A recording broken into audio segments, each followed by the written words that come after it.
have the para poder technological aplicar tools that they la need in order normativa. to be able to apply Muchas these gracias. standards. I thank you very much. Thank you very much, Maria. I'll now invite Mr. Lidier Esquivel Valdeverde from Costa Rica. And I think you head the unit for prevention of risk and risk mitigation. So I invite you to give your 5-minute message before we move into our last panelist. Buenos días a todos Good y morning todas. all. En el caso de Costa In the Rica, case of Costa y Rica, al igual que el resto de la región centroamericana, our plan is similar to what vivimos is en in una place zona de in the multiamenaza. rest of Central La America, mayoría de in las that we ciudades are capitales y las affected by many grandes áreas threats. And metropolitanas most of the que large representan cities más del that 60% represent de la more than población de 60% nuestros of países the population of our están ubicadas countries en territorios are vulnerables in a actividad vulnerable sísmica, areas to actividad volcánica, seismic activities, volcanic inundaciones activities, recurrentes, recurring deslizamientos, floodings, mudslides, así como al impacto de as well as the eventos de impact origen marino costero of coastal que events, inclusive cada día se hacen maritime más events, which frecuentes, become more and more frequent. posiblemente relacionados al This cambio might be climático, a la variabilidad climática y linked to climate que están change, generando climate daños variability, importantes. which leads En to el caso particular de Costa Rica, sizable la última disasters. In the case of estadística que se Costa Rica, desarrolla, the most recent al igual statistics, que la compañera de Ecuador, representa and this is similar las to the pérdidas por situation in desastres Ecuador, cerca de 2.000 represent millones de close to $2 dólares billion en un poco más de 15 años, in lo que roughly representa un 15 enorme years, lastre en la economía which de un affects país como el greatly a nuestro. country such as ours. En este contexto, And in this se han logrado context, algunos avances interesantes o interesting progress has importantes, al been menos made, para nosotros, en el or desarrollo important de for us at sistemas least, de alerta when it comes temprana to con developing participación early comunitaria, warning, community entendiendo que allí participation. sobre esa base descansa la sostenibilidad This is the basis y un for verdadero sustainability enfoque and a true relacionado a approach la realidad based en on el cual taking se into account desarrolla the esos realities sistemas de alerta in which temprana, these principalmente systems en of early cuencas warning que develop son themselves.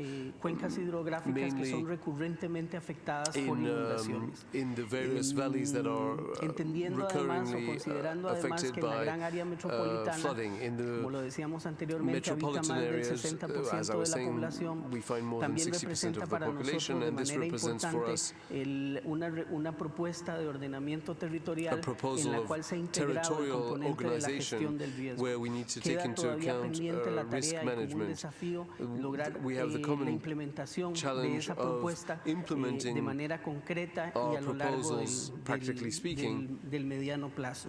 And this is our Un medium-term avance goal. importante también ha A sido el considerable lograr progress a has been través de la to normativa reach vigente en gestión del through riesgo our que risk desde management la Comisión standards Nacional de that Emergencia, que es el ente at rector en gestión del riesgo at the en level nuestro of our país, National Committee for Risk se hayan Management, girado en los últimos 7 años a las redes sismológicas, we have vulcanológicas created various e networks hidrometeorológicas, to alrededor de measure 15 millones de seismic dólares del and recurso hydrological propio para events, fortalecer and we la have red de invested vigilancia y $15 monitoreo.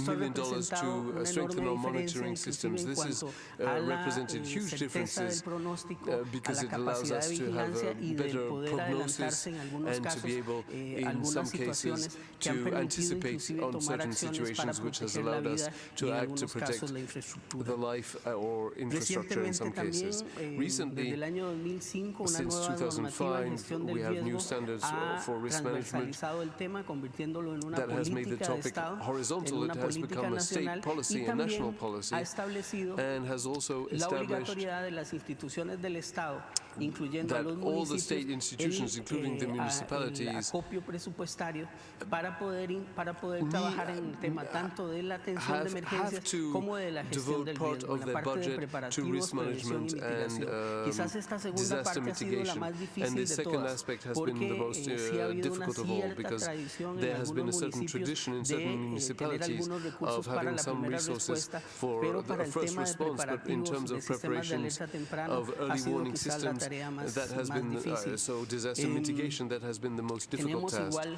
que lo mencionaba la compañera del As Ecuador, el our friend enorme from desafío Ecuador was de una saying, mayor we have the participación challenge of ciudadana en el tema de encouraging la a gestión del greater riesgo, participation sobre of the todo a nivel citizenry de in risk municipios, management, especially at the local incorporar level, dentro de los taking escenarios into de account riesgo que in hasta ahora the hemos risk tenido management el cambio scenarios that we climático, have had, climate change, mejorar la valoración del riesgo en improve infraestructura the pública, assessment siendo of esta una de nuestras risk debilidades y on donde public descansa la infrastructure. mayor This is one of cantidad de our las weaknesses, pérdidas and this acumuladas por represents desastres, the principalmente greatest daños en carreteras, portion of puentes, loss, disasters, a partir de la damages to normativa roads, 84-88, que es la que bridges, surge etc. alrededor There is del tema de la gestión del a riesgo a partir standard del that was año developed 2005, in se the establece el 80s, and then Sistema after Nacional de Gestión 2005 we del Riesgo, developed a que national el system hecho de que for risk aparezca en una management, normativa no which, significa que ya está and just automáticamente because we have constituido, sino developed que hay a que standard trabajar doesn't en él mean día a día that y it is posiblemente ese es implemented. uno We de need to nuestros work on this desafíos on a más daily basis, importantes, and de this tal manera this de is que an important challenge logremos for us. vender que la gestión del riesgo We need es to una ensure that risk responsabilidad de todas management las be a instituciones del responsibility Estado of all the e state igualmente de institutions todas las and also of municipalidades, all the integrar municipalities. They need dentro de to los planes take into reguladores account in their el planners, eje in their transversal de la planning, gestión del this riesgo también es horizontal uno de los approach retos que towards tenemos risk management pendientes and risk hacia mitigation. el futuro. This is one of Tenemos our main varias goals for the oportunidades future. que We se have several abren en nuestro opportunities. escenario inmediato. Uno de ellos es One of them una administración que está muy is basada that en we el have an tema de la administration participación comunal that y encourages entendiendo que la gestión community del riesgo participation, and we es understand that risk clave, la management sostenibilidad, la participación de las needs the comunidades. participation Vemos of en communities, esta apertura and también therefore this una enorme openness oportunidad de poder creates a trabajar en huge esa línea y opportunity de to be desarrollar un able to poco work más along those el lines tema de la and gestión to del riesgo develop que further tradicionalmente risk en management, nuestros which países ha estado muy traditionally on our basada en la countries has been institucionalidad. based on an institutional approach Algunas rather than a comunidades hemos community-based visto approach. In cambios some importantes, communities we have sobre todo seen relacionados important a una mayor changes, empoderamiento a y un greater mejor manejo de la empowerment and a better información management sobre of la gestión information del riesgo in y terms of sin risk duda para management, nosotros and también es without una a doubt for oportunidad la us existencia de una the institución existence of an centroamericana Central que nos American permite institution abordar which el allows tema us de las to amenazas y los deal sistemas with de the alerta threats temprana and the con early una warning visión de systems región y with a no de regional cada uno de vision, nuestros and países, not lo cual nos solely based on permite each of our countries, abordar is a más great integralmente opportunity. y en This allows us conjunto las to posibles medidas de solución. consider hand in Y hand the various finalmente, measures to para nosotros allow to también, implement a a partir solution. del año And 2015, starting in se abre la 2015, oportunidad de la we will have discusión the y desarrollo opportunity to del discuss and próximo develop Plan the Nacional de next Gestión del national Riesgo. plan for Este risk plan management. nacional This tendría national una plan vigencia del 2015 al 2020 y be applicable esperamos from poder integrar 2015 todas to estas variables 2020, antes and mencionadas we hope dentro de to este instrumento de integrate all desarrollo. Muchas the gracias. variables that I mentioned beforehand in this new plan. Thank you very much. Thank you. So we've heard from developing societies, countries who are knowing that trajectory towards greater and sustained prosperity, and we want to know here within the context of the United States, which is a developed society but not exempt from the vagaries of risk and the impact of events, natural disasters, as well as man-induced, natural hazards and man-induced events. So with that, I want to invite Mr. Timothy Manning, the Deputy Administrator, to share with us some perspective from the FEMA side about this subject of risk management and planning, physical and environmental planning. Well, thank you. Good morning to everybody. It's a great pleasure to be here with you all today. And it's also fortunate of the seating arrangements that I get to go after my distinguished colleagues here and amplify the remarks they've made, because what I'm struck by is the similarities in both our experiences and our approaches to working within our communities around disaster risk reduction, disaster management. As we heard in the beginning remarks, that we are in an extremely disaster-prone part of the world, second only really to other areas of the Ring of Fire around the Pacific Rim, but we have no shortage of catastrophic disasters in the Americas.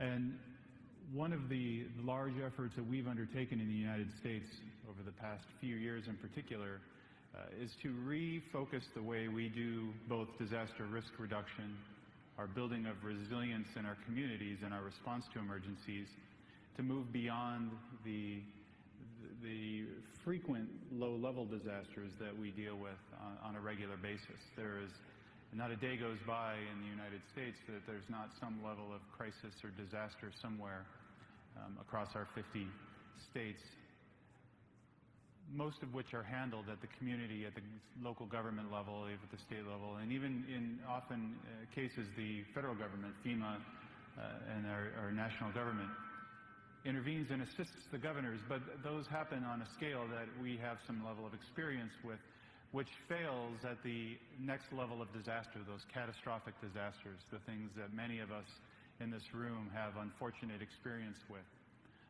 Things from the earthquake in Haiti, tsunamis and earthquakes in Chile, things of the scale of the Tohoku earthquake in Japan.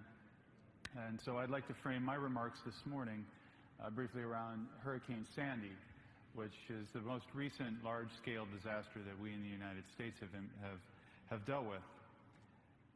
Hurricane Sandy came ashore in the United States on October 29th, 2012, so just 2 years ago, in the anniversary of just two years ago. Across 7 countries, killed roughly 280 people, caused almost $70 billion worth of damage. At one point, as that storm hit the New York, New Jersey area, it came up the entire east coast of the United States, 24 states of the U.S., almost half of the United States of America affected by that storm at one point, as it went from the Caribbean to Canada. As it went through the New York area, over 7 million customers, 8.5 million to be exact, customers were without power for an extended period of time in one of the most highly densely populated areas of the world. Now, 8 million customers means connections, not individuals. That was probably closer to about 20 million people without power for an extended period of time during a winter storm at which the temperatures were below freezing and many people had lost their homes and were living in shelters and in many cases not even in organized shelters. The system that we built in the United States for many years, over the course of roughly 50 years, was designed around dealing with a much smaller scope of disaster. And experiences we had in other previous disasters, such as Hurricane Katrina or earthquakes on the West Coast, had led us to understand that this is something that that transcends government. We've heard this morning from many of my distinguished colleagues here of an approach of horizontality across disaster risk reduction, a horizontal approach. In the United States, we've coined the phrase of a whole community approach. This is an evolution of the idea of a whole of government approach to solving conflict. Well, in our parlance, we've called it a whole community approach. The idea that any one level of government is incapable of dealing with an emergency, and truly, and indeed, the governments as a whole are incapable of dealing with the crisis. It requires a holistic community approach. It's everything from the spontaneous organizations of a neighborhood, of a collection of families, to organized non-governmental organizations within a small local government community, all the way up to the national government dealing with other countries around the world in mutual aid, dealing with non-governmental organizations, both domestic and international. It's truly this holistic approach is the only way to truly prepare for and then hopefully reduce the impacts of something on the scale of both anything from a Hurricane Sandy or Hurricane Katrina down to a small local outbreak of tornadic storms in the American Midwest.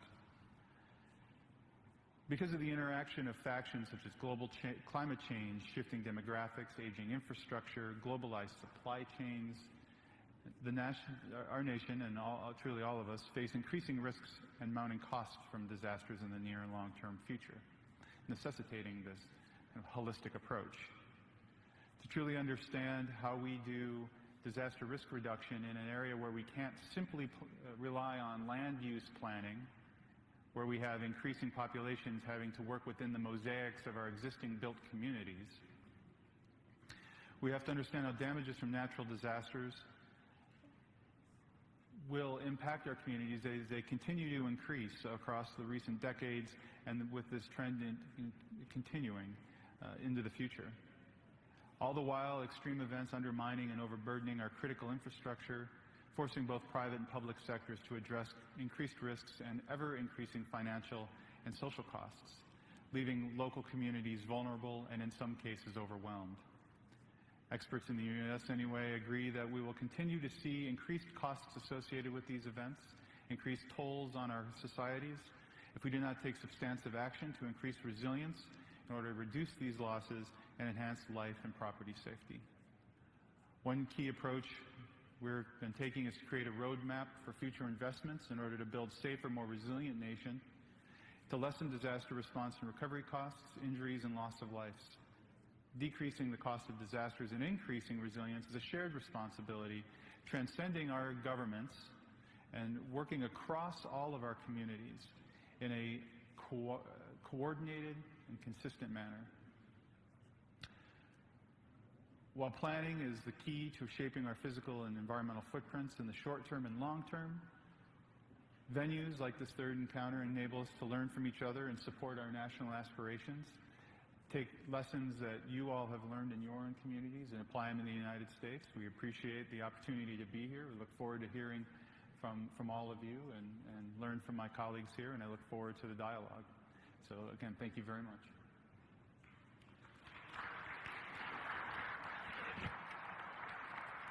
Thank you very much, Timothy. I think you've heard some perspectives there from different parts of our Americas, or hemisphere. A lot of commonalities expressed within the context of the presentations made, and some interesting perspectives of the role of planning and how planning is being used in several of the countries or not used, and also the challenges there in entrenching physical planning, certainly within the Caribbean context, as a mechanism for achieving risk resilience.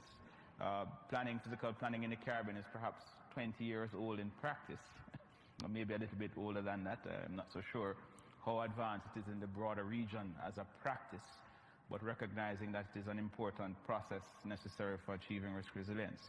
I'm going to throw some questions out to our panelists, and then I'm going to open to the audience so that you yourselves can maybe pose some key questions or some reflections on the remarks made by the panelists. And as much as I would love to engage our panelists in reflecting on the comments made by their colleagues, whilst we have some time available to us. I'm going to start with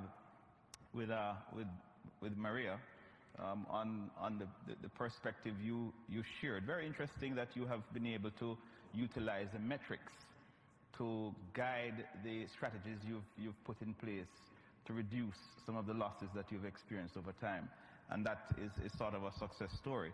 But you reflected on the issues with the environment and your efforts to try and get that addressed. Has Ecuador quantified the losses to its environment and to its ecosystems? And have these losses been used to stimulate a strategy that allows for a focus on achieving a balance between environmental sustainability and development, and that sees a reduction in risk, but also a sustained effort towards Ecuador's prosperity? Es una pregunta muy interesante. That's a great question. Y vale decir que se trabaja de dos we maneras. have to say that we work at two levels. First, sabemos que hay un impacto en el we ambiente. know that there is an impact on the environment, and we can't wait for the final results of this impact to start acting. So what we have done is we have acted at two levels. We measure the impact, indeed, but we also work towards mitigation. For example, in agriculture, if we measure the impact of the various monocultures on the environment, this puts at risk the system itself, because the fact of having a monoculture leads to issues. So we encourage agroforestry. There are fields that are there together with other plants and trees to fight against pests.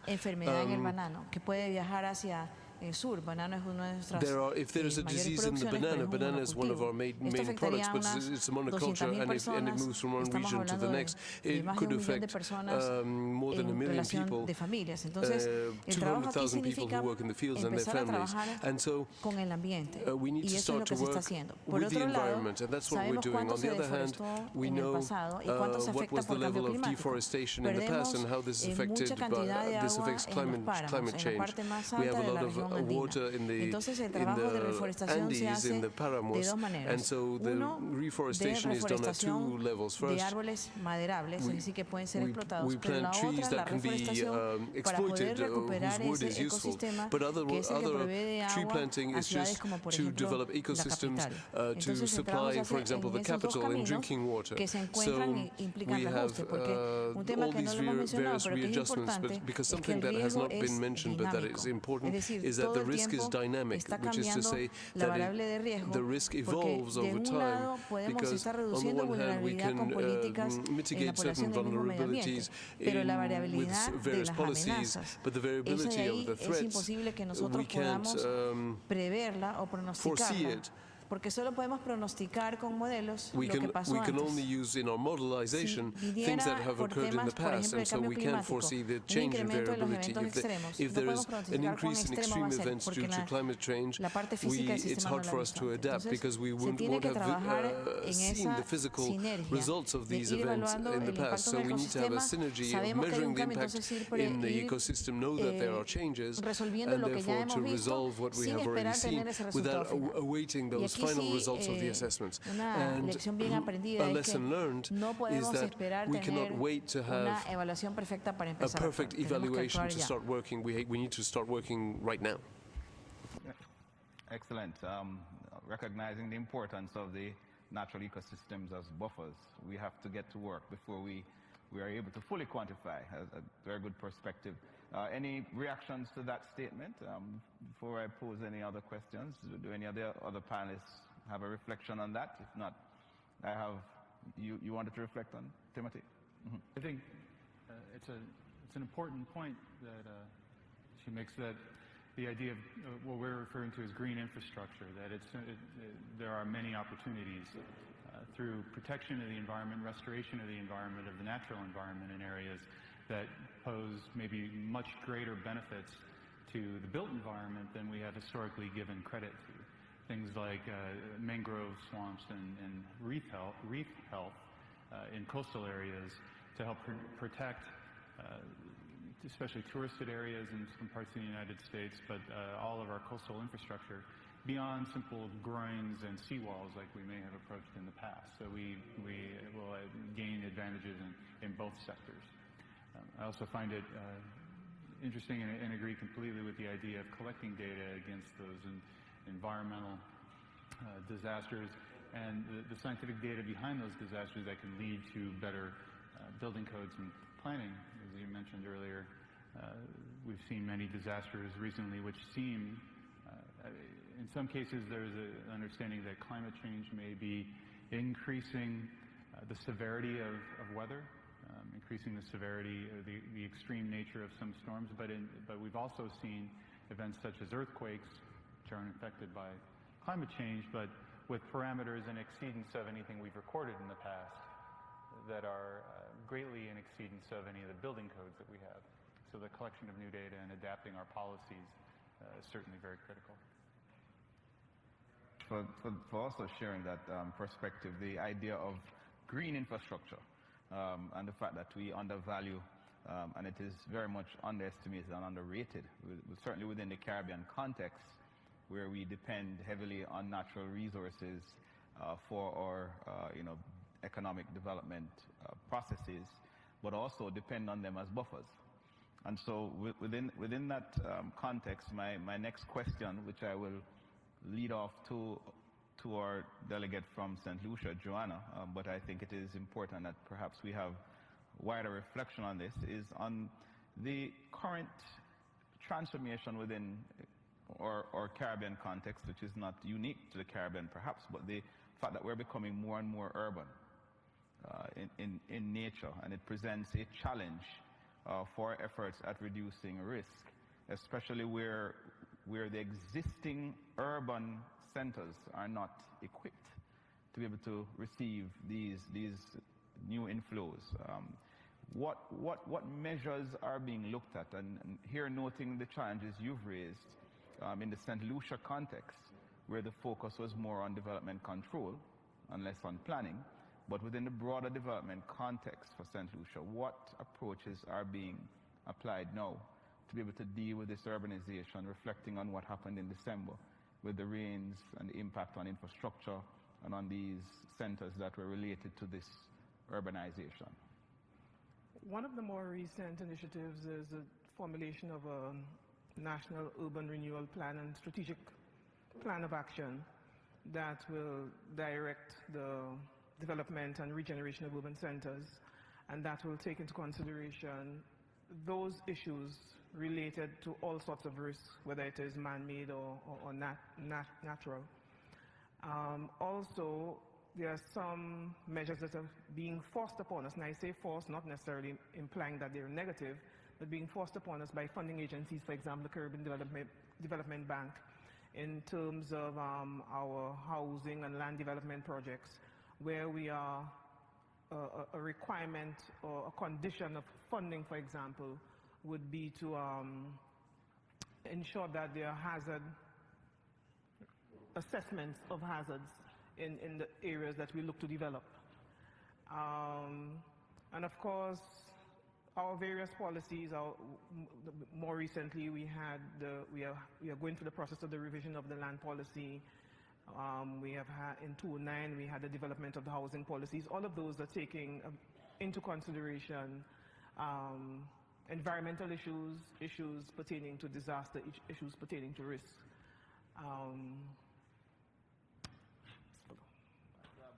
What I'll do then, Joanna, I hear you. There are strategies, there's a policy. One of the questions I would want to pose to you and to pose to the other panelists, because I think this is an area that within the hemisphere, we are at variable levels in applying as a tool, which is the metrics. We have policies, we have strategies, but we're not sure whether they're working and taking us in the direction that we need to go, and whether or not there is the requisite support, Joanna, to the strategy that allows you to measure what is happening with the application of those strategies and policies, so that you can adjust your planning processes.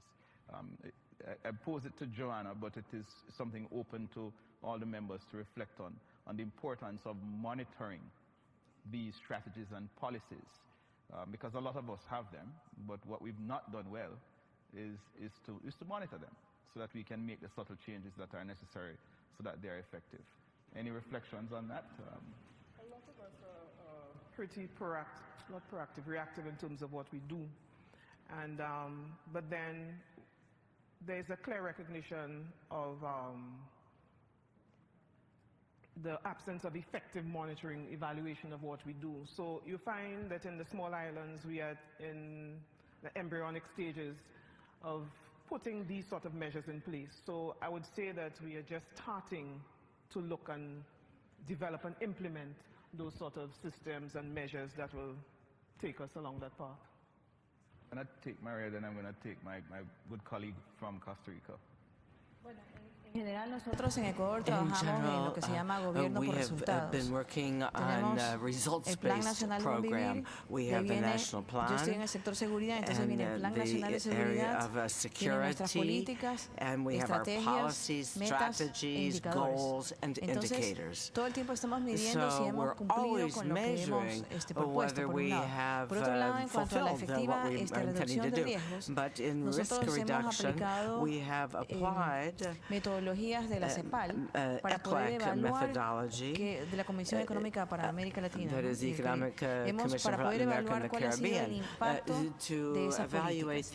Y eso es lo que nos ha permitido verificar que por lo menos entre el inicio de la gestión de riesgos como una política de Estado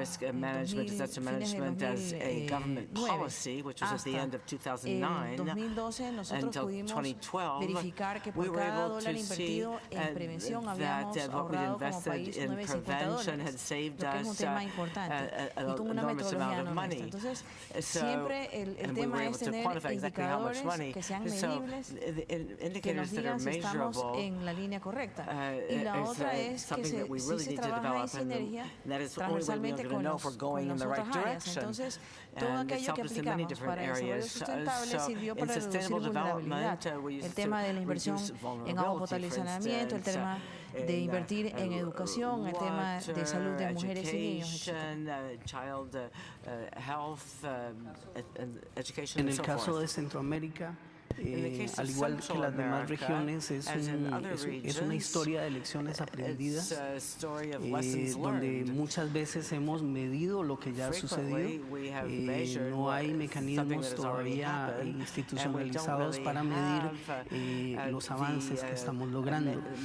Sin embargo, sí hay instrumentos interesantes, por lo menos en el caso de Costa Rica, que nos llaman a considerar que en el mediano plazo podemos medir avances concretos en el tema de la gestión del riesgo.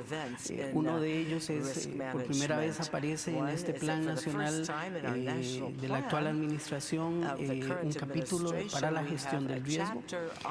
Por otro lado, hay instrumentos muy concretos, recientes, de una política nacional de ordenamiento territorial que incluye el tema de la gestión del riesgo y acciones y una propuesta de acciones concretas. Hay un plan de ordenamiento territorial para la gran área metropolitana que integra también de manera muy técnica y objetivamente el tema de las restricciones y los usos del suelo en áreas de alto riesgo. Y por otro lado, también tenemos así como una visión de muy corto plazo, esperamos, el desarrollo de un Plan Nacional de Gestión del Riesgo, el cual ya viene, se está considerando aspectos medibles y cuantificables a lo largo de los próximos 5 años. Este Plan Nacional tendría una duración de 5 años, del 2015 al 2020, y se establecería una comisión de medición y seguimiento de la ejecución del mismo. So we should, I think, be able to provide some statistics by then. Thank you. Thank you very much. Timothy, I have a question for you. Looking at the experiences with Sandy, obviously, certainly you would not necessarily be able to plan for events that you've not experienced in the past, but certainly looking at the experiences with Sandy and looking at the Midwest states with the challenges with tornadoes, how are these experiences being treated within the context of the building codes, the state building codes and strategies, given that we have seen that over and over these tornadoes destroy the housing infrastructure in the Midwest? Sandy again exposed some challenges, as was the case with Katrina. Have these lessons been treated in the context of the new codes going forward? That's a very good question, and an unfortunately complex one in the United States, is there is no national building code. The building codes are managed at the state and at the subnational level, and in different ways in each one of the states. So in many cases, the lessons have been adapted. Building codes have been altered based on experiences from disasters. The tornadoes are a fantastic example of that. There is a consistent analysis of damage from tornadoes by our National Institutes of Standards Technology and different trade organizations to understand the mechanisms of building failure and the epidemiology behind the fatalities that come from these severe storms. And then that feeds into building code modifications on a fairly regular basis. The same goes for a wide variety of hazards in the United States, from fires, structural fires in large buildings, to wind damage, earthquake damage. Another good example, I think, in the context of the central United States, as you mentioned, is the earthquake risk. There is a fault zone in the central United States called the New Madrid fault zone. It hasn't ruptured since the mid-19th century. So hundreds of years ago, since there's been now the last time it did rupture, there was an earthquake. There was extreme damage across the entire central United States. The Mississippi River reversed its course. It was felt as far away as Boston. It was a massive earthquake, but it hasn't repeated. And since then, there has been a huge buildup of infrastructure. Large cities that have unreinforced masonry and a built environment that can't withstand that level of shaking. So there's a large concerted effort both around the mitigation of the hazard by modifying building codes and changing the built environment, retrofitting buildings, planning, at the government and non-governmental level to be able to respond to something like that, and planning in a way that's never been done before. The anticipation, for example, of all the bridges being destroyed in the central United States and having to build new bridges and airlift all throughout the central U.S. is a fairly daunting task. So as you mentioned, we can't always plan for the things that we've never experienced before, but we can look into our past and look into our history, and through understanding the geology and geomorphology of the environment, get a decent understanding of what may be possible. And then planning around, what we refer to as capability-based planning, the implementation of a particular skill, regardless of why you may need it, can lead us towards our ability to be more adaptive and responsive to unanticipated disasters and crises. For the entire panel, tell me, we've been so built, certainly in the context of the United States, the small islands, we're using up as much of our coastal zones, and I'm sure certainly in the capital or the larger cities of Latin America. Can planning, physical planning and so on, environmental planning, take us out of that dilemma, given that we have so much investment in infrastructure and commerce, housing in some of the most vulnerable parts of our countries? How are we going to plan our way out of that? Can we? And you know, perhaps I would love to invite some reflections on that, you know, sort of using physical planning, looking into the future, looking at the past. How are we going to engineer our way out? And do we have the capacity, considering costs and so forth, to treat with that? St. Lucia, and then I'm going to go the way we started. So St. Lucia, then Maria, and Timothy, you will close my round of questioning, and then I will invite the audience who may themselves have some burning issues, questions, reactions to the statements of the panelists to share. Yeah? Certainly, physical planning can assist and is a major instrument in terms of achieving what we want to in that regard. I think the problem, especially in small islands, is that of enforcement. Enforcement, the political will to enforce, sustained public sensitization, public education in terms of the impacts of the type of development that we engage in right now. So for me, no question about physical planning. It is the enforcement that is an issue in small islands. Es un desafío muy interesante, pero uno tiene que pensar de una manera completamente distinta.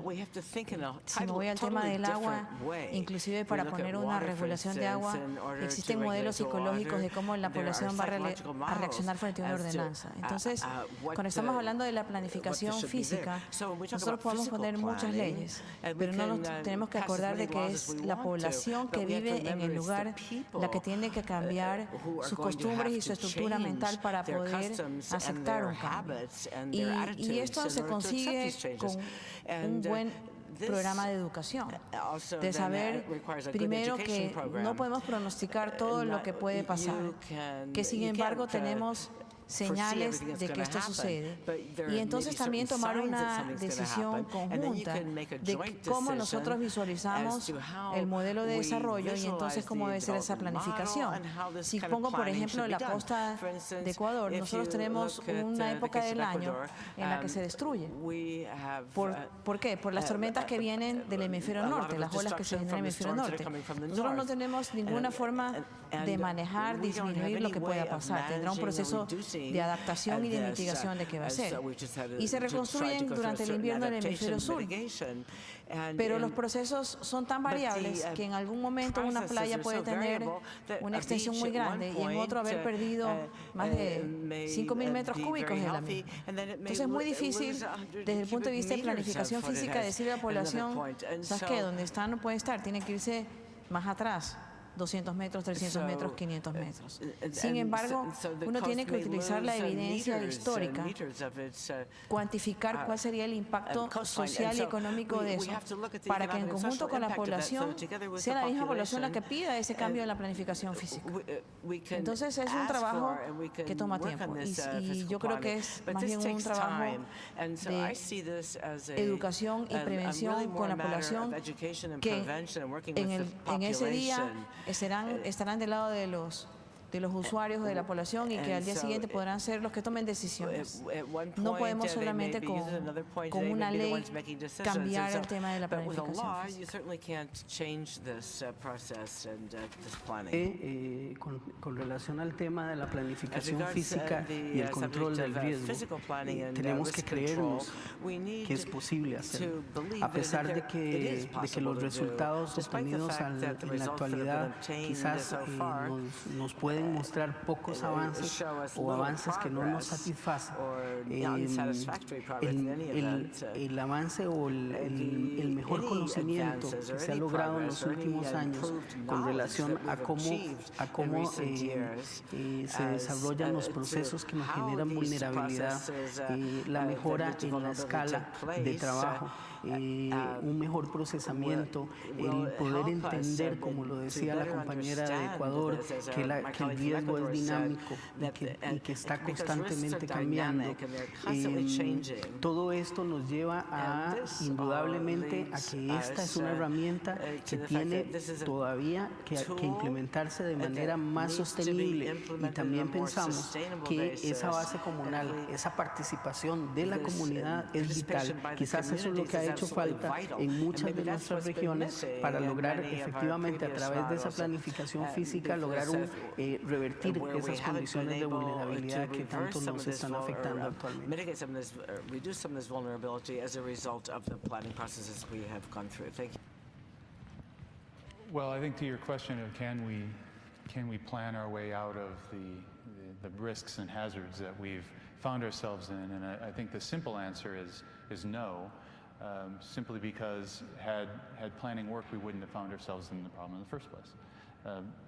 In the traditional sense of land use planning. And I think that the root of that problem, in my experience, is the for stovepiping, the separation of the different activities. So there's land use planning that happens in some communities, but that's separate from often the disaster reduction folks. There may be some connectivity, but I think the solution lies in Secretary Cornejos was mentioning that the more broad inclusion of everybody affected by the particular hazard. So land use planning absolutely required, disaster risk reduction planning, but done in the context of all the different activities, building codes and land use planning, but also in the social environment and the human environment and how the community works together. In many cases, there is, in our experience in FEMA in particular, responsible for this for the United States and working with our governor's offices, our mitigation program people will say that we simply need to prohibit building in this area. And that's an easy enough policy decision to conceive of, to say this is an area that has too high of a risk, we'll prohibit building here. And in order to prohibit building, we'll just flat out prohibit it. But if that's not viable, then we'll make it so expensive then it will disincentivize anybody developing in this area. But that only works when you are sitting very, very far away and talking in the abstract. When you get into that particular area and you find out, for example, areas in the New York region, which were severely impacted by Hurricane Sandy, the only place affordable to live for a large part of the population. It's not that they choose to invest a large vacation property in a vulnerable coastal area. They have no other options. So we have to work disaster risk reduction policies and land use planning and building codes in the context of the mosaic of the built environment in which we find ourselves, understanding that the societies and the communities are having to work there.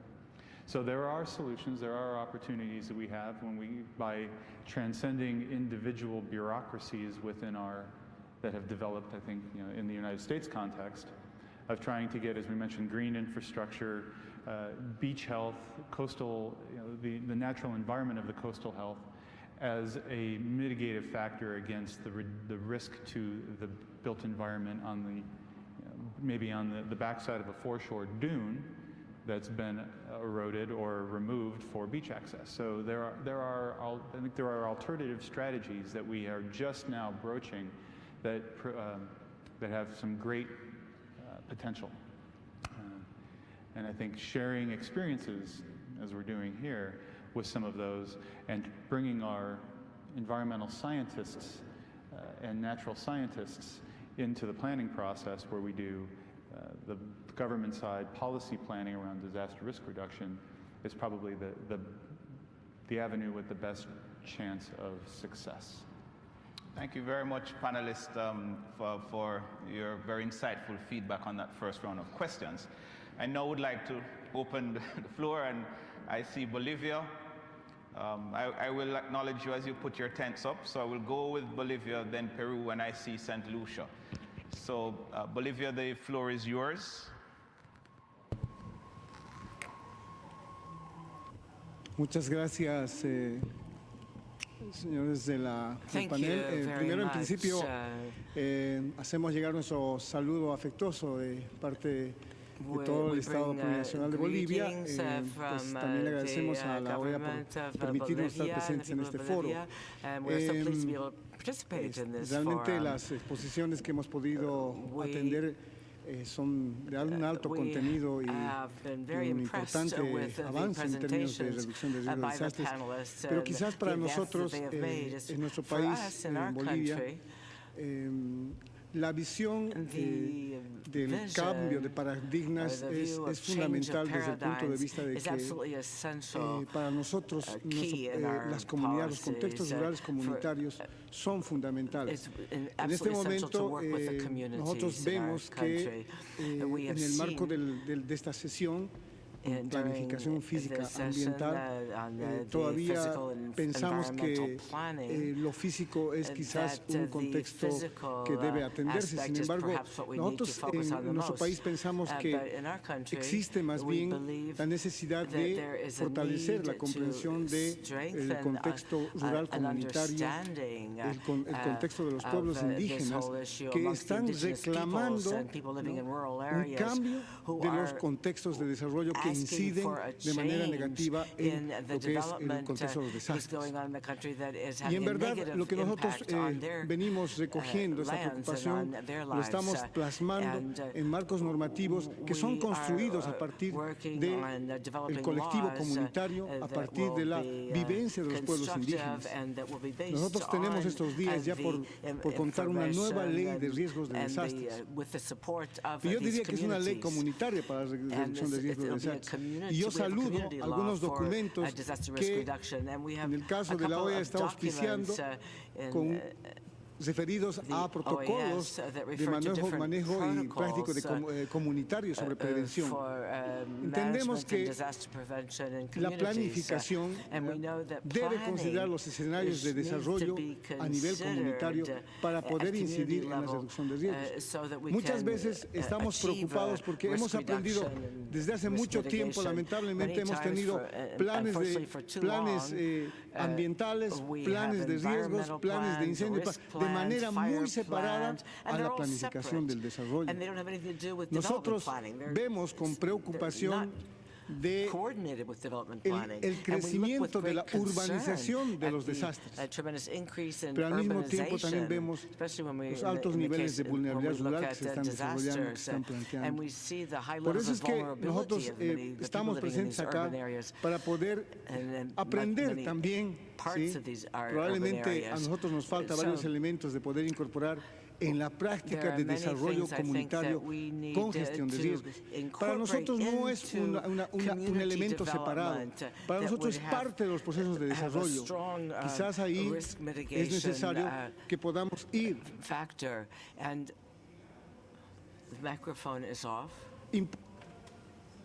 The interpreter regrets that the comunitarias de desarrollo. Y se trata de la excesiva incidencia del contexto asistencialista que habíamos tenido anteriormente en el afán de atender los desastres en las comunidades. And that's the way we've been able to deal with disasters in our Planificación física communities. solamente está refiriéndose a las causas, perdón, a los efectos más bien.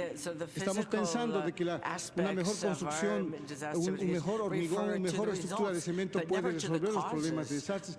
Pensamos más bien que las formas de desarrollo que tienen los ámbitos locales comunitarios son fundamentales. Hemos escuchado también de que existen ausencias de indicadores de cómo se va avanzando en temas de gestión de riesgo. Nosotros pensamos que un indicador fundamental es el porcentaje de reducción de la migración campo-ciudad, ¿no es cierto?, por efectos de los desastres, por efectos del cambio climático. Hay parámetros que debemos ir aplicando y nosotros quisiéramos también compartir todas estas vivencias, pero también al mismo tiempo reconocer que no podemos hacer una planificación de arriba hacia abajo. La planificación es de abajo hacia arriba y eso requiere probablemente un cambio sustancial en las formas de generar metodologías, desarrollar manuales, plantear guías que obedezcan a una preocupación y una conciencia del ámbito local comunitario. Realmente esta ha sido una preocupación en este tiempo de poder ir desarrollando. Yo estoy volviendo a estos escenarios de la OEA porque estábamos nosotros reflexionando sobre qué es lo que puede permitir un desarrollo sostenible para poder vivir bien. Compartimos la visión con Ecuador, con muchos países que han reconocido la importancia de las relaciones de armonía del hombre con la naturaleza. En la visión de nuestro país, la armonía del hombre con la naturaleza es una visión que va más allá únicamente más allá de la gestión del riesgo. Thank you very much. I'm sorry to have to cut you, but Muchísimas gracias. But we have, a couple other speakers. Thank you very much. Within your comments, though, you've raised some very important points for us to consider in the dialogue. I want to recognize Peru. Muchas gracias. Sí, bueno, creo que una de las cosas que quería comentar, y voy a ser muy breve, está relacionado con el avance que hemos tenido en los países de la región en términos de normatividad nueva en función a la gestión de riesgo de desastres. Algunos países hemos avanzado, lo mencionaba la ministra de Ecuador, Perú también lo viene haciendo, Bolivia está sacando una nueva ley, Colombia también ya tiene su nueva ley, y Chile también está en camino de eso, y otros países más de la región. Pero mi reflexión va por el lado de pasar de la planificación a la acción. Hemos hablado mucho de la importancia que tiene la planificación y sobre todo, como decía mi colega de Bolivia, en el nivel local y comunitario. Los desastres ocurren ahí, no ocurre, digamos, en el nivel nacional donde estamos los tomadores de decisión, sino las autoridades locales que tienen que planificar cómo enfrentar los futuros riesgos o corregir aquellos que ya existen. Entonces, mi reflexión, y ahí de repente puedo hacer una pregunta abierta respecto al tema del financiamiento. Hay muchos planes que se han escrito durante muchos años, ahora los estamos adaptando y adoptando en un nuevo marco a la gestión de riesgo de desastres, pero había un déficit en el tema del financiamiento en el nivel local. La mayoría de nuestros países que nos encontramos aquí tenemos un serio problema con el tema de financiamiento porque no hay muchos recursos y hay una serie de prioridades que además los niveles locales tienen para el tema de desarrollo. ¿Cómo se está haciendo? ¿Cuál es la estrategia que se está planteando en algunos países respecto a darle la prioridad que se requiere para invertir los pocos recursos que se tienen en gestión de riesgo de desastres en el nivel local? Sobre eso quería yo basar mi reflexión, dado que hay unos avances importantes en términos de planificación local y ambiental, pero es importante también reflexionar sobre este punto. Gracias. Environmental and physical planning, but it needs to be able to be translated into action. Thank you very much, Peru. Very good question as well. I think Maria would want to reflect on that question. Con el tema de los gobiernos locales y cómo se ve el financiamiento, es un tema tal vez de incentivos. En la experiencia nuestra tenemos el Banco del Estado, que es el banco de los gobiernos autónomos descentralizados, del gobierno local, y los incentivos que incluyen, primero, una parte de subsidio y una de crédito. Pero no hay subsidio ni crédito si no hay, por ejemplo, catastro, si no hay cobro de impuestos prediales, que significa que tiene un ordenamiento en el territorio que permite entonces hacer el resto. Entonces hay un condicionamiento porque hay un incentivo. En el caso nuestro el incentivo es 50% de una obra de infraestructura o de un programa de prevención o de un estudio subsidiado por el Estado y el 50% un crédito a un plazo lo suficientemente largo para que pueda ser accesible por cualquier tamaño de municipio. Eso, por ejemplo, como en el caso de Ecuador. Perdón, y el programa empezó con 100 millones en el 2011, vamos a 185 millones y se amplía a medida que se necesite.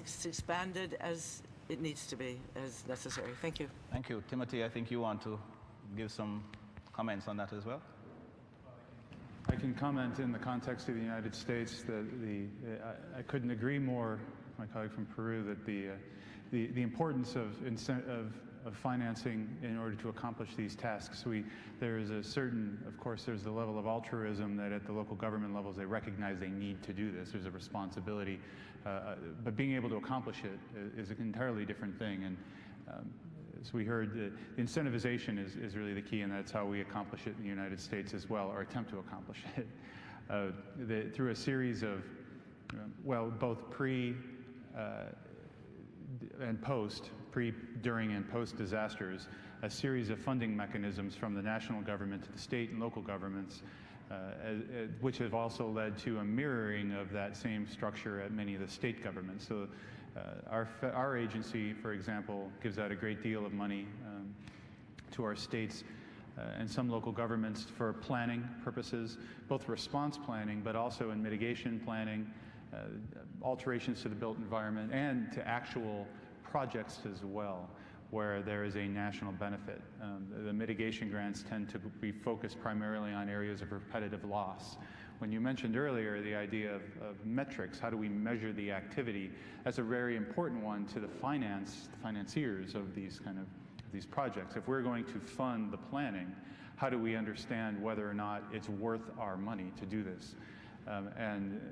There are many figures used in the United States, I've heard all around the world, of anything between, for $1 invested in mitigation or preventions, anywhere between $3 and $7 return on that investment.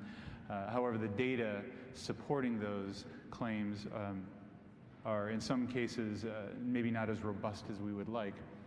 So we focus our incentivization on reduction projects on places where we have seen repetitive damage from events that we can then see in the future that there is no repeat of that disaster. Those are things like we move communities, actually. We'll actually move a town from a vulnerable area somewhere else. But where the biggest impact happens is the areas where we don't know what may happen. It's easy to understand a building, a church, for example, that's been flooded 3 times. Well, we can pay to mitigate that so it won't be flooded a 4th time and save that money. That's easy to understand.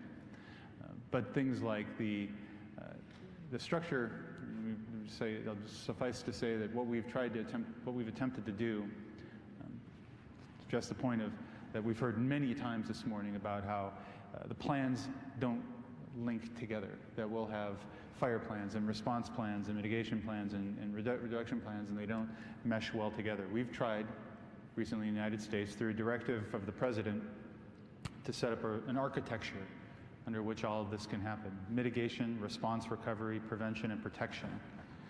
National frameworks under which there are fallout plans and which are attached to money, grants that the federal government gives.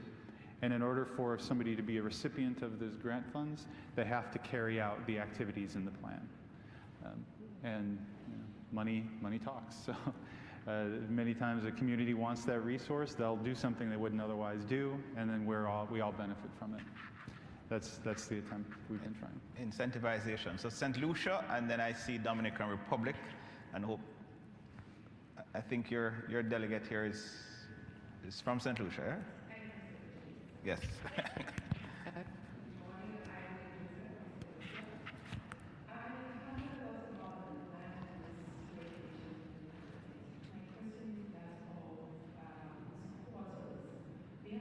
Squats in St. Lucia.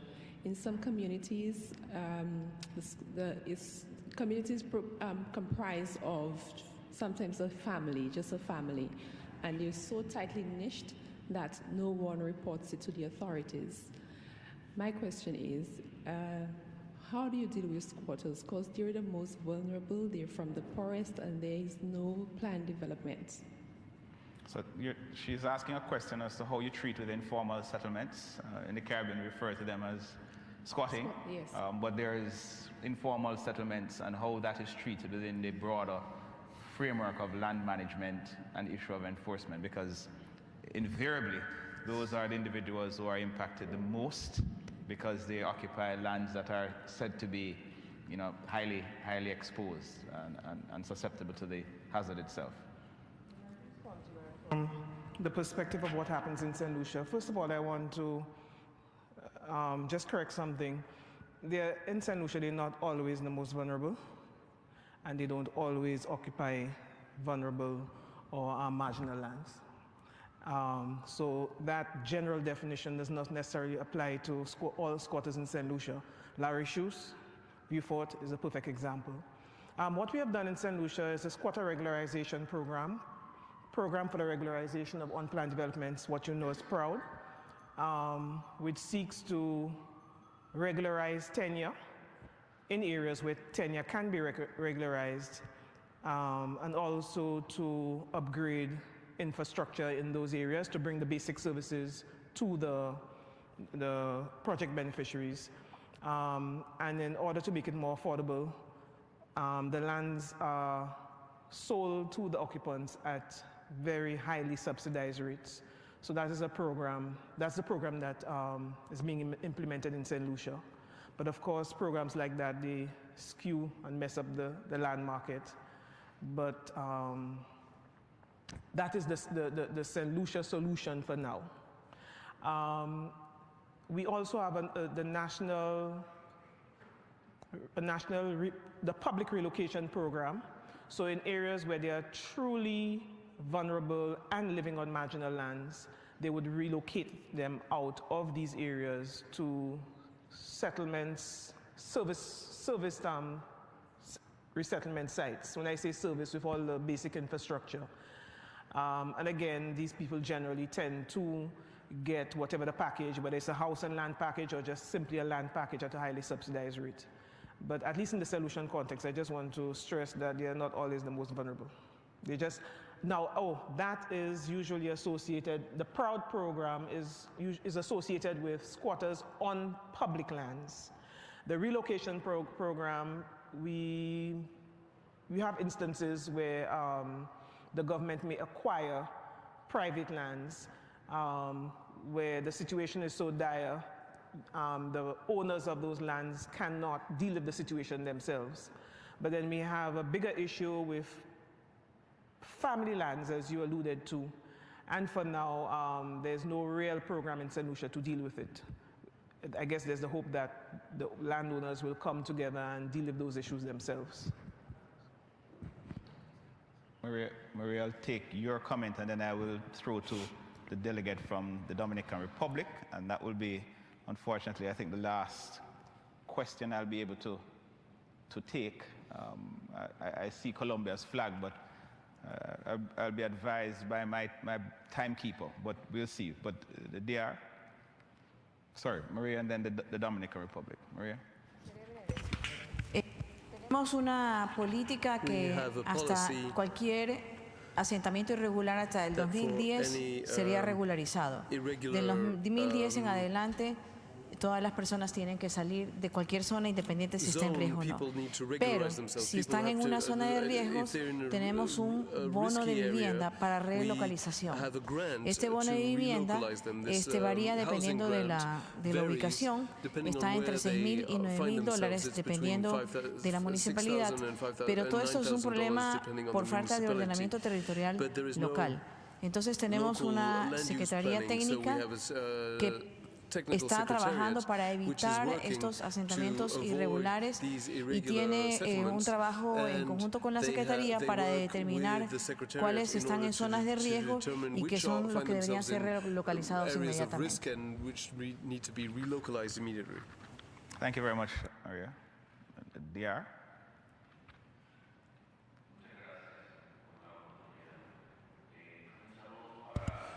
The interpreter cannot hear the speaker. Dominican Republic, the interpreter is indicating that he's not hearing you, so that everyone can get your question. If you could. Sorry, his microphone doesn't seem to be working. Are you hearing him now? No, I can't hear him. I can hear you. Okay, can we just switch microphones so that we can get your question? That microphone seems to not be carrying.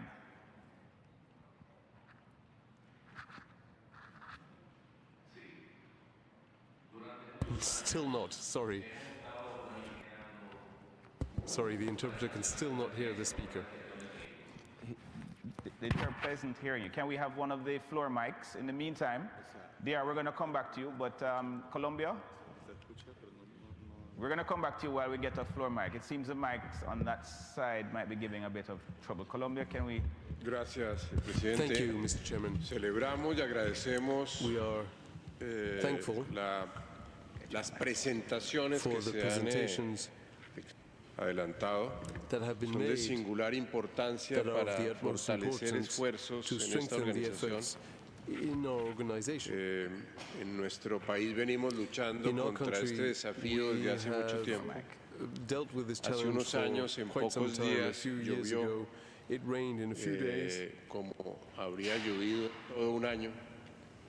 Y As como much en muchas de as sus should have naciones rained in a year, and as is se the case of many derritieron countries, carreteras, se deshicieron puentes, y bridges, se devastaron highways were viviendas, en especial de la gente más humilde. and especially in the poorer communities, Entonces hemos aprendido que hay que tener una institucionalidad muy fuerte, so muy we robusta. understood that we Y needed por ello stronger el intercambio de institutions, buenas which is experiencias why entre todos the nuestros exchange países of en este good sentido experiences es amongst all of our indispensable para countries prevenir, is important to para prevent, reparar, to repair, para adaptarnos al cambio and climático. to adapt ourselves to climate change. Haría tres apreciaciones importantes en estas I would like reflexiones. to Una, make la three comments. indispensable cooperación First, internacional I would like to en stress tratar the temas que trascienden las indispensable fronteras. nature of Daría un ejemplo, cooperation, la since conservación de los disasters go páramos que beyond requieren la acción borders. conjunta de One example is the conservation of the Panamá, páramos, which Colombia, requires the Venezuela, cooperation between Ecuador, Panama, Colombia, Bolivia, Ecuador, Chile. Bolivia, Chile. Esas fábricas de agua amenazadas These por el water cambio plants, climático, or por el these, calentamiento global, this si water no producing reciben un industry, if you will, tratamiento by conjunto, nature, podrían requires desaparecer. a common En segundo lugar, effort la in order to avoid institucionalidad them que aquí se ha disappearing. And tratado, the institutionality, secondly, indispensable which has been dealt with, which is, aprender it is entre indispensable todos to de learn nuestras amongst all of us experiencias of para our common fortalecerla. experiences in order to strengthen Dos ourselves. acotaciones. Two comments La in this regard. imperiosa necesidad There de is los planes de uso del the suelo en need cada for municipio land deben use ser planning in each municipality. absolutamente obligatorios. This should be Pero mandatory. si en algunos de nuestros But if países in no some of our existe, countries such debemos land use trabajar a plans do nivel not exist, we panamericano need para to work tener at the una ley marco, Pan-American una level to regulación have marco mínima, a framework, básica, para a todo basic nuestro requirement hemisferio, y for our aquí hay whole un trabajo hemisphere, importante para and there is cometer en la important work to be done organización.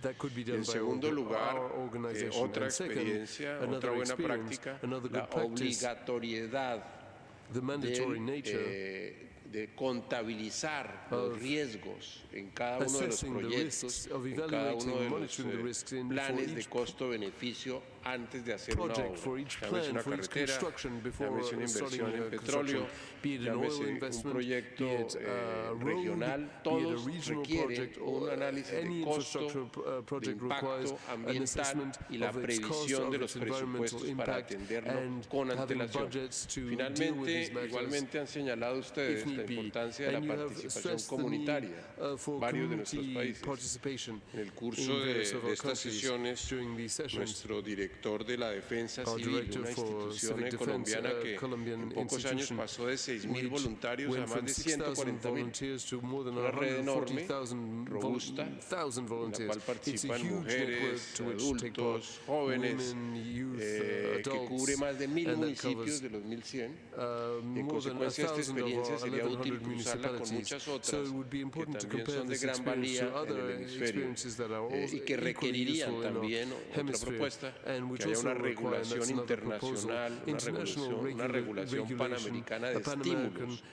a este tipo de organizaciones de participación de la sociedad civil. No siempre con una fuente fiscal, pero puede existir estímulos de distinta índole, una participación en las pólizas de seguros, etc. Y finalmente, una pregunta en el tema de Estados Unidos. ¿Cómo ha avanzado la regulación de seguros, del sistema financiero en coberturas de seguros en esta materia? Porque es uno de los horizontes para compartir riesgo entre Estado, sociedad y habitantes. Y creo que también debe ser un tema de estudio en todos estos foros. Gracias. Thank you, Mr. Chairman. Before I have the United States respond to that, I want to ask for one of the floor mics so we can take the last question from the Dominican Republic, or the last comment from the Dominican Republic, and then we will wrap this very fascinating round of discussion. Decía que durante muchos años hemos estado trabajando en los planes de emergencia, los planes de gestión de riesgo, y le establecemos una vigencia, pero vemos que esa vigencia siempre se queda corta. Hay que estar readecuándolo, reencauzándolo, porque si lo asociamos al cambio climático, el cambio climático es un efecto que siempre va más rápido que la vigencia que le podemos dar a uno de nuestros planes. Yo entiendo que debemos puntualizar en las causas que producen el cambio climático, aunque la naturaleza es cíclica y muchos entendidos establecen que es una situación cíclica de la naturaleza, el cambio climático, pero hay situaciones antropogénicas que realmente son causas significativas para el aumento del efecto invernadero que incide directamente en el cambio climático. Debemos trabajar la vulnerabilidad, a esto me refiero, porque vamos a estar toda una vida trabajando en readecuación de planes y no puntualizando la vulnerabilidad. Grandes asentamientos humanos que están establecidos en lugares donde hay escorrentía superficial, que quizás no se ha dado un evento que establezca un precedente. And the interpreter has lost the speaker once again. Sorry, his microphone cut off.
Thank you very much, DR. We lost you briefly, but I'm going to take the response from the U.S. on the, and then, yeah, okay. In response to the question from a colleague from Colombia, the insurance is a very difficult program, as you can imagine, in risk insurance. I'll answer in the context of our National Flood Insurance Program, which is a risk insurance program managed by the government, managed by my agency, FEMA. Many years ago, the private insurance industry largely left flood insurance because the risk was too high. The payouts in a large disaster were more than weren't profitable for the companies to maintain. So in response, the federal government stepped in to provide flood insurance to be able to underwrite mortgages and housing costs and everything else. Over the years, we've managed this program, and the problems posed by a risk insurance program like this, for flood insurance managed by the government, the complications arise from in an open market, customers only need to buy insurance should they choose to buy insurance, and it makes good financial sense for most people to pay a little bit to insure their potential catastrophic losses. But every customer balances the expenditure of their funds against the insurance, against the potential gain if they have to make that claim. In the case of flood insurance, the only people who buy the flood insurance are people who have a potential of realizing a loss against a flood. And in the case of the National Flood Insurance Program, those are largely people with underwritten mortgages. So it's by law, you must maintain flood insurance if you have a bank underwritten mortgage, not a federally underwritten mortgage. And most banks require that you maintain flood insurance as well for any mortgage. The problem lies in the actuarialness of that program, is that the only customers are those with a real chance of loss. So you have an insurance program where you can't spread the risk across a large population of people without a higher level of risk against a lower level of risk. So what you end up with is entirely a customer base that will at some point likely make a claim.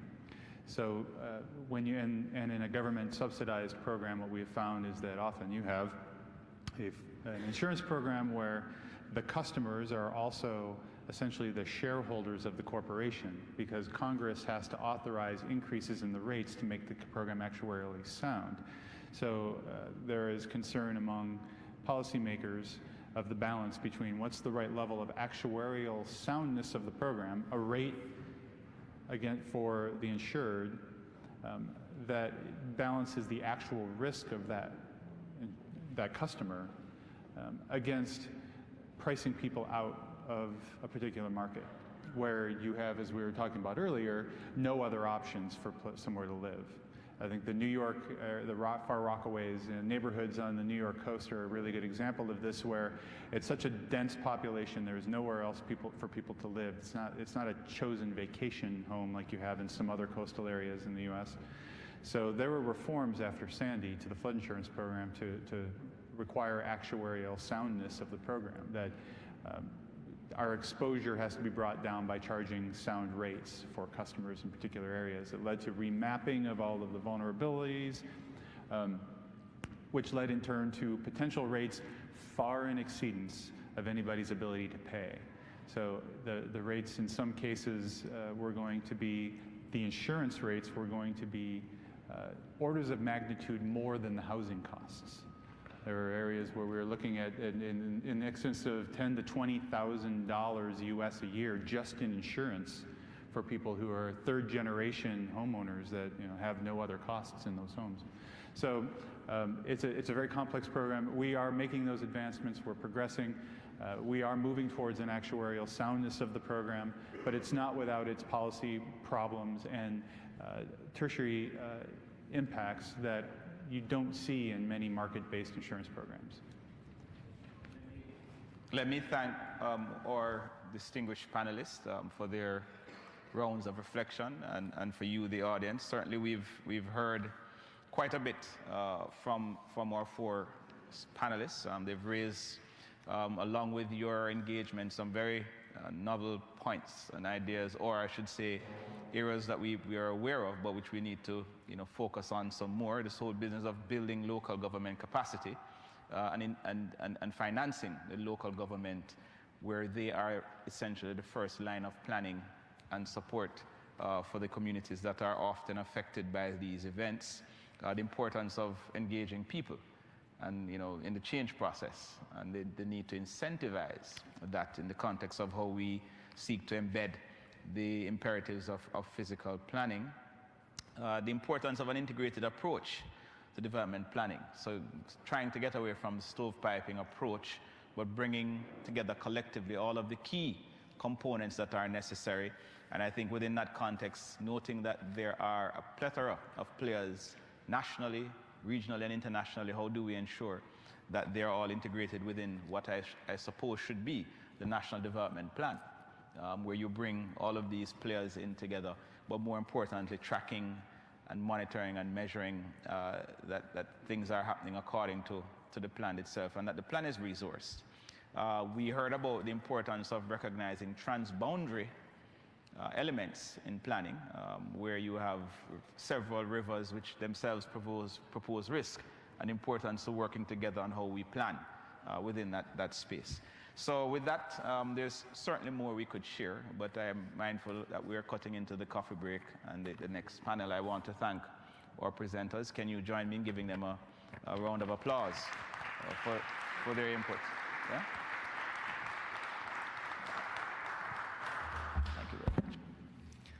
Agradecemos a las señoras y señores panelistas por haber compartido su experiencia y conocimiento ante este importante tema. Ahora los invito entonces a un receso de 10 minutos y estamos aquí a las 11:35, por favor. Gracias. At around 11:35. Thank you.